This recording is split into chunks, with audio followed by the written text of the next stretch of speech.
So it's one thing to break bread together. It is another thing to make bread together. We have a responsibility to put all of this goodness in the food because it starts with us. And if we put the love in the food, when the people eat it, they will taste it and they will come back. There is this transference of love and joy and bringing people together. And I wholeheartedly believe that. Welcome to Hope Starts With Us, a podcast by NAMI, the National Alliance on Mental Illness. I'm your host, Dan Gillison, NAMI CEO. NAMI started this podcast because we believe that hope starts with us, all of us. Hope starts with us talking about mental health. Hope starts with us making information accessible. Hope starts with us providing resources and practical advice. Hope starts with us sharing our stories. And hope starts with us breaking the stigma. If you or a loved one is struggling with a mental health condition and have been looking for hope, we made this podcast for you. Hope starts with all of us. Hope is a collective, and we hope that each episode with each conversation brings you into that collective so you know you are not alone. So today we have an incredible guest, Carla Hall. Carla was a competitor from Bravo's Top Chef and Top Chef All-Stars, spent 7 years co-hosting ABC's Emmy Award-winning popular lifestyle series, The Chew, and currently featured on the Food Network in shows such as Thanksgiving, Holiday, and Halloween Baking Championships as a judge, and Worst Cooks in America. Carla has also written 3 cookbooks and has received the NAACP Image Award. Carla, it is so incredibly nice to see you. And it was really special to meet you in New Orleans at Taste of the NFL. NAMI is really thrilled to be talking to you and for you to talk to our listeners. And there's so many people talking about mental health and sports. We're pleased to be going to San Francisco, and we hope to see you there again at Taste of the NFL. Can you share with our audience what has turned you into a mental health advocate? Well, most recently, my nephew has challenges in mental illness, and my sister was the one who told me about NAMI, and so she's been sort of his advocate and partner in dealing with his struggles for the last number of years. But I want to say, when I was on Top Chef and you're in a stressful situation, I remember thinking, I have to become comfortable with the uncomfortable. And, just expecting to perform or to deliver in a stressful situation. It was a spiritual exercise for me, because leading up to it, just spiritually, and my faith, being there on Top Chef, I remember being in front of the judges and my heart is literally beating out of my chest. And I remember looking at Padma and I was like, wait, no one has actually expired here. So what is the worst thing that could happen? And I remember just standing in my body and feeling the stress and saying, where do I feel it? And then I said, okay, I have to become comfortable with the uncomfortable. And I remember, and I've taken that through my life. And that was 19 years ago. So that was the first time that I said, let me just bring everything together and put things into perspective. Thank you for sharing that. And starting off with your sister and your nephew, NAMI is a organization that is the largest grassroots mental health organization in the U.S. that was started by moms in 1979. So for your sister to speak with you in regards to your nephew, and you mentioned her advocacy. That's how we started as an advocacy organization started by moms. And yeah, the dads were around that kitchen table at that first meeting, but the moms were the advocates. So thank you. And then as you brought this full circle in terms of you're there and the pressure of delivering, and you're delivering on camera to all of these people. So it's you're under this incredible microscope, and then you have to kind of balance it with being comfortable with the uncomfortable. And so thank you for sharing that reality and that authenticity in terms of what it looked like and what it does look like. And you took us back 19 years. So I appreciate that very much. You know, I also want to, we want to thank you for the recent opportunity where you shared NAMI and spread awareness for mental health on an episode of Celebrity Family Feud. We're so appreciative for you sharing the word, because every day we meet someone that will tell us, when we tell them about NAMI, they say to us, I wish I'd known about NAMI sooner. So the more we can change that statement and have people know about NAMI and go upstream where they can find out about the resources and what NAMI does across the U.S., it's fantastic. So you had a lot of choices, and you made the choice for NAMI, and we just want to say thank you again. Well, you're so welcome. I mean, it was an easy choice. My sister was on my team. It was my stepson Noah, my niece, and my sister. And collectively, we decided that NAMI should be the organization. I've spoken to many times with my niece. She has a therapist. We talk about the importance of therapy. My nephew has BDD, body dysmorphia disorder. And so he has gone to therapy with my sister, and, you know, as a family, they have someone to speak to. As I have done speaking engagements and with thought leaders, but also executives, one of the things that has come out of these conversations is for people to talk about seeing someone, speaking to someone, therapy, and to normalize it, especially as the leader of an organization. Because as a leader, if I can talk about the therapy that I seek, that I go through, it will say, and I'm in this place of power, it means that you too can speak to somebody and seek help and talk to your friends. And I have, from a young age, I want to say 30, my spiritual life has been very important to me and helps me get through many things, many tough times. And so I think because all of us have gone through things and we have talked as a family, when we were looking at different organizations to represent, we all came together for the one commonality that we have is our mental health. And we are lucky to know that someone in our family is going through something that we can help them out with. Sometimes you don't know. So that is how we decided. And I think just to normalize the conversations really is how we made that decision. Thank you very much. And I just wanted to say, not as the CEO of NAMI, not just as the CEO of NAMI, but as a dad, as an uncle, and as a husband, I just want to say thank you to you and your family. And I hope that they hear this soundbite to the family. Thank you on behalf of NAMI, and thank you from a dad and an uncle and a husband and a son. Interesting enough, my dad, who is approaching 92, has actually read.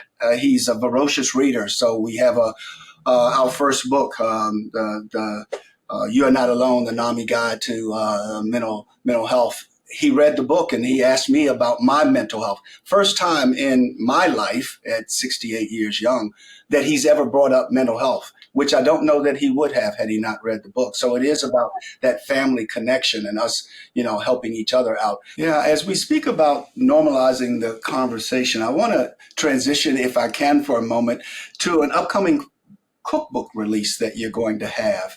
And coming out this October, Carla and the Tin Can Cake Party. And what I understand is it's about your grandmother who helps you turn things around when a game of dress up leads to a fancy tea party gone wrong. Tell us about the book and what led you to write that book. So I've wanted to do children's books forever, and this will be my second one, but this is the first one where I wrote every single word. And I learned so much from my grandmother. It was my grandmother who said, "It is your job to be happy, not to be rich." And I took that to heart. It's how I live my life. It's how I make business decisions. It's how I make decisions on what projects to take. I mean, it is my job to be happy, not to be rich. And so one of the things that I wanted to tackle, and I always do one recipe in my books. I'm saying always. This is the second one, and I hope there are more. My grandmother was so influential, and my sister and I would go to her house every summer and spend a couple weeks. And we would play this dress up game called Dearie, where we would talk like this and we would talk about, yes, dearie, and pretend like we were so important and so fancy, like my grandmother and her friends. And so we were doing all of this, and I decided to have a tea party. And I thought just being fancy was just gathering things together. And then in the story, it's all slapdash and everything. And Granny pulls me into the kitchen and says, "Wait a minute, I think there was a really important ingredient missing in this tea party." And that's when I find out it was love. And I talk about when I was on Top Chef and the idea of cooking with love. And so I bring this story together as a child, and in Carla and the Tin Can Cake Party, to talk about how I discover the magic and the element of love in food and everything that you do. As you speak about that, I think about this isn't your first book, though. No. You've also written 3 cookbooks, the most recent being Carla Hall's Soul Food Every Day and Celebration. Yes. And in that book, you've talked about these recipes with love and joy. Yeah. And keeping memories alive. Would you share with us a bit about that book and the thumbprints of love and joy that are in that book from Carla Hall? So one of the things that I wanted to show people in that book, in particularly, soul food is the thing that brings us joy. Food is the thing where we have these memories. It is so charged with memories, with people, with flavors, all of that. But also in that book, I wanted to show that there's a difference between everyday dishes and celebration dishes. I think when people think about soul food, they think about, oxtails and macaroni and cheese and candied yams and greens and smothered pork chops. And a lot of them are very fattening. Every culture has those dishes that they celebrate with. Somehow, I feel like soul food has gotten stuck there. And I wanted to show, if I use the premise that my great-great-great-great-great-great-grandmother was still in West Africa, how would she be cooking if she was here with me today? And a lot of those dishes would not be the fattening thing. So I lean into the legumes. I lean into some of these ingredients that we know, but they're not laden with fat and sugar and salt. And that is okay. But you can't eat like that every day. And the same way that other cuisines showcase their everyday dishes, I felt like it was time for us to really look at our dishes, and while we look back at West Africa. That's incredible. And as we talk about this, and I wanted to bring up the word, in addition to love, the words love and joy, fellowship. For communities, food and breaking bread is about fellowship. And it's that I know, going to my grandmother's home, we called her Mama, and Sundays were at Mama's, and it was getting the family together, sitting around the table with the food, breaking bread together and talking to each other and connecting over food. And we never connected the dots in terms of what it was doing for our mental well-being. But I know now that was, we'd come there and break bread and talk, and we would leave fulfilled, and not just our bellies, but from the neck up. How have you found food connecting the dots from the standpoint of mental well-being, or have you found it? I have. So I had a restaurant for a very short time, Carla Hall Southern Kitchen. It was in Brooklyn, New York. And I wanted to bring the feeling of my grandmother's Sunday suppers to that restaurant. And I had to go through and think about, what was that feeling? One thing was I wanted a do drop in policy. And one of our tenants in the restaurant, and I needed everyone to understand there's always room at the table for one more. And it was like in the South, the dewdrop ins, the welcoming, that you don't have to call ahead. You are welcome here. So you can come here for refuge, for a little something to eat, a little something to drink, and we are going to fold you into the community. So that was the one thing. The other thing was teaching people that, we think about soul food, like, and where I wanted people to understand and to feel that we are cooking for them. We would make our biscuits every day. But it didn't just start with the people coming in to have the biscuits. It started with the people that I was teaching to make the biscuits as part of my team. So it's one thing to break bread together. It is another thing to make bread together. And so that love started when we were making the food. And I told them that we have a responsibility to put all of this goodness in the food because it starts with us. And if we put the love in the food, when the people eat it, they will taste it and they will come back. But it starts with us. And so there is this transference of love and joy and bringing people together. And I wholeheartedly believe that. Because I say, if you're not in a good mood, the only thing you should make is a reservation. Oh, I love it. I love it. So there's this lecture series, the Smithsonian Association's lecture, How to Nourish Your Mental Health.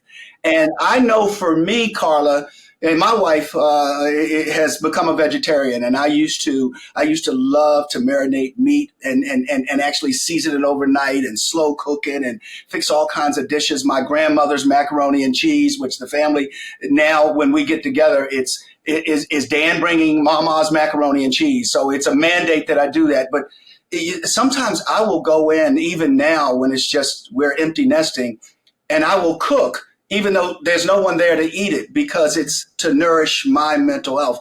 Would you speak to that series, the Smithsonian lecture series, and how to nourish your mental health? Because I know what it does for me. It's either there's a couple of things that I do every now and then, but sometimes I just have to get in the kitchen and just the fragrances and just I don't know. It does something to affect my emotional well-being.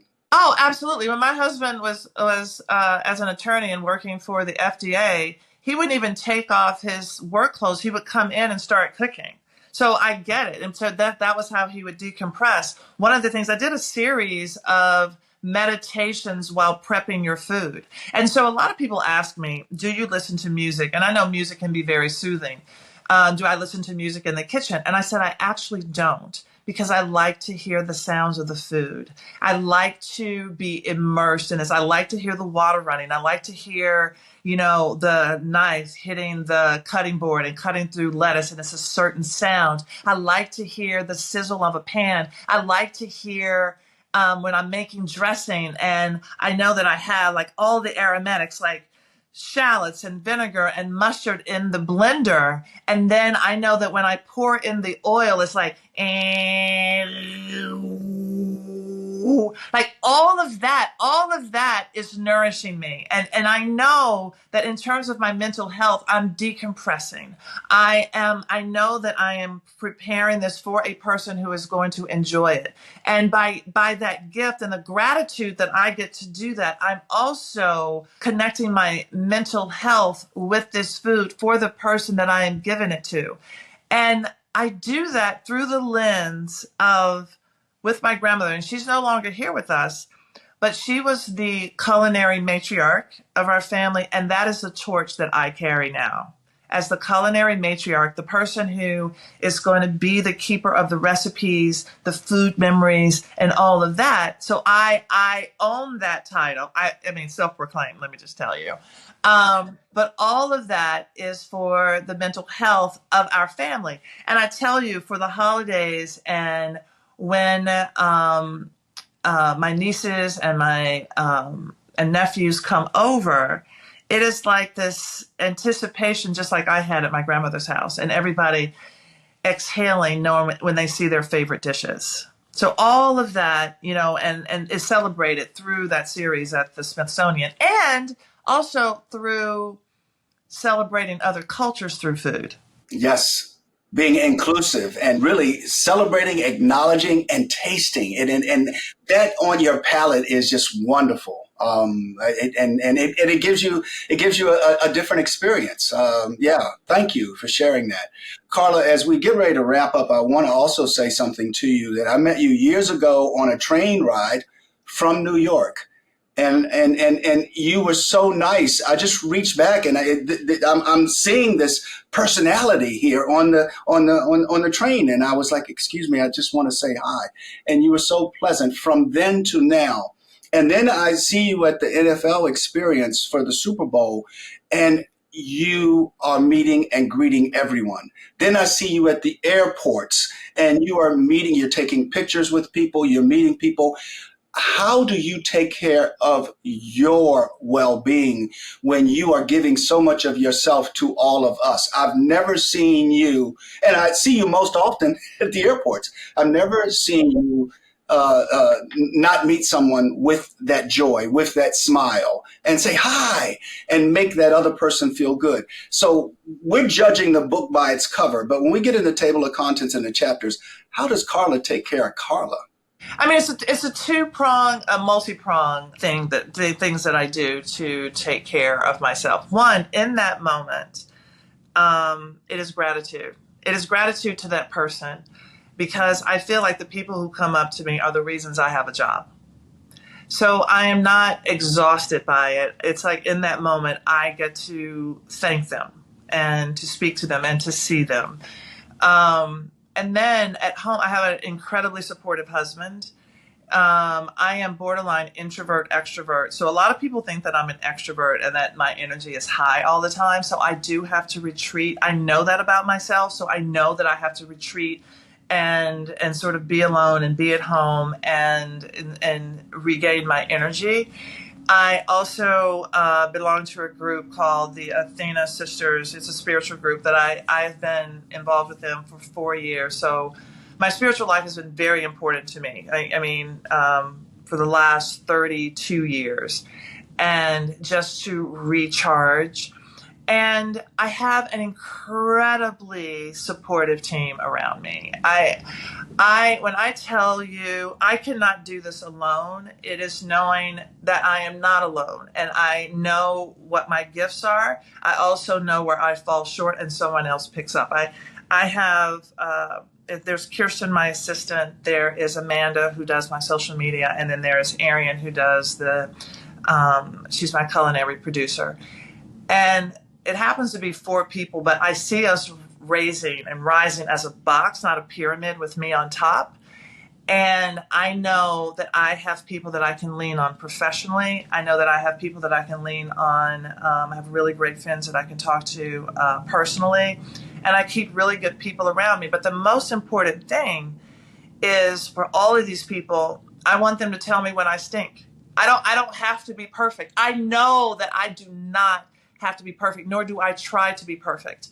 Part of my authenticity is showing the vulnerable sides of myself and the sides that are very strong. And so I don't try to fit into a very perfect mold, and that takes a lot of stress and pressure off me. Yeah, yeah. There's no one that I've met that's more authentic, more joy filled. You mentioned your husband, you mentioned your family, and you mentioned your team. So I'm going to take this moment to say thank you to all 3. And then you also mentioned your faith network. So I want to say thank you to them, because you bring to us this incredible person that just makes everybody feel better after having an opportunity to say hello to Carla. So to the family, to your husband, to your faith team, and your production team, kudos, and thank you. So as we wrap up, we always ask our guest one last question. Carla, we know the world can be a difficult place, and it's sometimes hard to hold on to hope. That's why with each episode, the last couple of minutes of the podcast, we ask our guests, what has you and what helps you hold on to hope? I was just talking about this yesterday, like literally. I truly believe that everything happens for a reason, and that I can learn something from everything. Even if I fall, I learn something from that fall, and it's not the fall; it's what happens after the fall.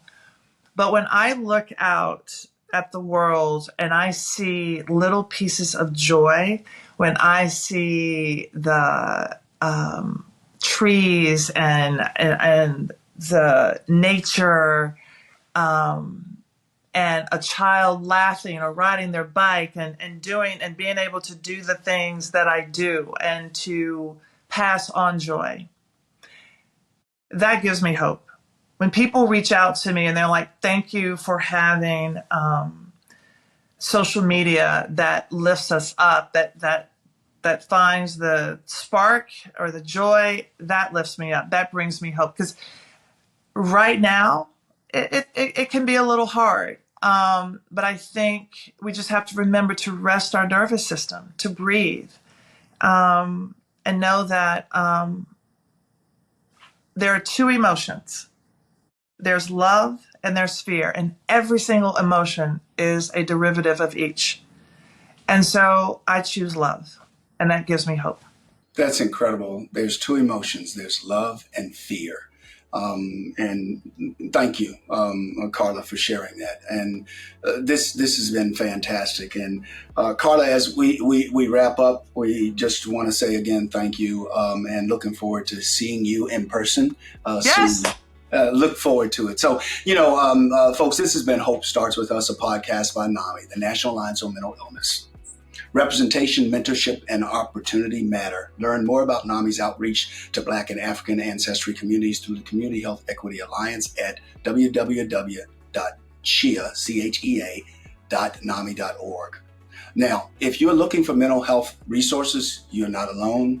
To connect with the NAMI helpline and find local resources, visit nami.org/help. Text NAMI to 62640 or dial 800-950-6264. Or if you're experiencing an immediate suicide, substance use, or mental health crisis, please call or text 988 to speak with a trained support specialist or visit 988lifeline.org. I'm Dan Gillison, your host. Thanks for listening and be well.